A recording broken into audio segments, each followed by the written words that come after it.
எல்லா புகழும் இறைவனுக்கே. Hello friends, welcome to Kilakarai kitchen. இன்றைக்கி நம்ம சேனலில் வாயு பிரச்சனையிலேருந்து விடுபட சூப்பரான ஒரு வாயு கஞ்சும் அதுக்கான சைட் டிஷ்ஷும் எப்படி செய்யலான்னு இன்றைக்கி வீடியோவில் பார்க்கலாம்.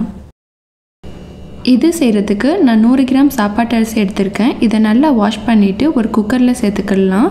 அண்ட் இது கூட 1 லிட்டர் தண்ணியும் சேர்த்துக்கிடலாம். அப்புறம் இதில் ஒரு 10 to 12 பூண்டு பல் ஆட் பண்ணிக்கிறேன். இது கூடவே 1 டீஸ்பூன் வெந்தயமும் சேர்த்துக்கிறேன். இப்போது இதில் நான் சால்ட் ஆட் பண்ணலை. இப்போது சேர்த்தேன்னா டேஸ்ட்டு கொஞ்சம் வேரி ஆகும். ஸோ அதனால் சால்ட்டை லாஸ்ட்டாக ஆட் பண்ணிக்கிடலாம். நெக்ஸ்ட்டு குக்கர் மூடி போட்டு வெயிட் போட்டு நம்ம சேர்த்த பொருட்கள் எல்லாமே நல்லா கரையிற வரைக்கும் ஒரு 5லேருந்து 6 விசில் வரைக்கும் வச்சுக்கிடலாம். இப்போது 6 விசில் வந்துடுச்சு. குக்கர் மூடியை ஓப்பன் பண்ணிவிட்டு நம்ம சேர்த்த பொருட்கள் எல்லாமே நல்லா வெந்துருச்சான்னு செக் பண்ணிக்கிடலாம். இது நல்லா வெந்துடுச்சு. நான் வச்ச 6 விசிலுக்கு இது கரெக்டாக இருக்குது. நெக்ஸ்ட்டு இதில் 1 கைப்பிடி அளவு முருங்கை எல்லாம் ஆட் பண்ணிக்கிறேன். இது சேர்க்கும்போது இந்த கஞ்சியோட டேஸ்ட் வந்து ரொம்ப நல்லாயிருக்கும். கீரை நல்லா வேகணும். இதை நல்லா மிக்ஸ் பண்ணி விட்டுக்கிடலாம். அடுத்து இதில் அரை மூடி தேங்காயை அரைச்சி பால் எடுத்து வச்சுருக்கேன். அதை இதில் சேர்த்துக்கிறேன்.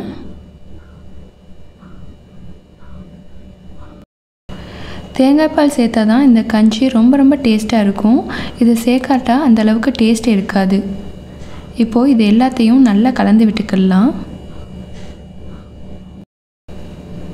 லாஸ்ட்டாக இதில் தேவையான அளவு சால்ட் ஆட் பண்ணிவிட்டு இதை மறுபடியும் ஒரு தடவை நல்லா கலந்து விட்டுக்கிடலாம். இது லைட்டாக ஒரு கொதி வர நேரத்தில் ஸ்டவ்வை ஆஃப் பண்ணிடலாம். இப்போது வாயு பிரச்சனையை போக்கும் அருமையான வாயு கஞ்சி ரெடி ஆகிடுச்சு. இந்த கஞ்சியை நம்ம சும்மாவே சாப்பிடலாம், ரொம்ப நல்லாயிருக்கும். பட் இன்றைக்கி இது கூட ஒரு சைட் டிஷ்ஷாக தேங்காய் துவையல் எப்படி செய்யலான்னு பார்க்கலாம். இந்த துவையல் செய்கிறதுக்கு தேவையான பொருட்கள்: அரை மூடி தேங்காய், 2 சுட்ட வரமிளகாய், 4-5 சின்ன வெங்காயம், 1 பச்சை மிளகாய், தேவையான அளவு சால்ட். இந்த துவையல் செய்கிறதுக்கு நான் ஒரு மிக்ஸி ஜார் எடுத்திருக்கேன். இதில் 2 சுட்ட வரமிளகாயை ஆட் பண்ணிக்கிறேன். அது கூட குட்டி குட்டியாக கட் பண்ண தேங்காயும் சேர்த்துக்கிறேன். அடுத்து இது கூட தேவையான அளவு சால்ட் ஆட் பண்ணிவிட்டு இதை நல்லா அரைச்சி எடுத்துக்கிடலாம். கடைசியாக இதில் சின்ன வெங்காயத்தையும் பச்சை மிளகாயும் ஆட் பண்ணிவிட்டு லைட்டாக ஒரு சுற்று விட்டு எடுத்துருங்க. இதை ரொம்ப அரைச்சிட வேணாம். இப்போது சூப்பரான தேங்காய் துவையலும் ரெடி ஆகிடுச்சு.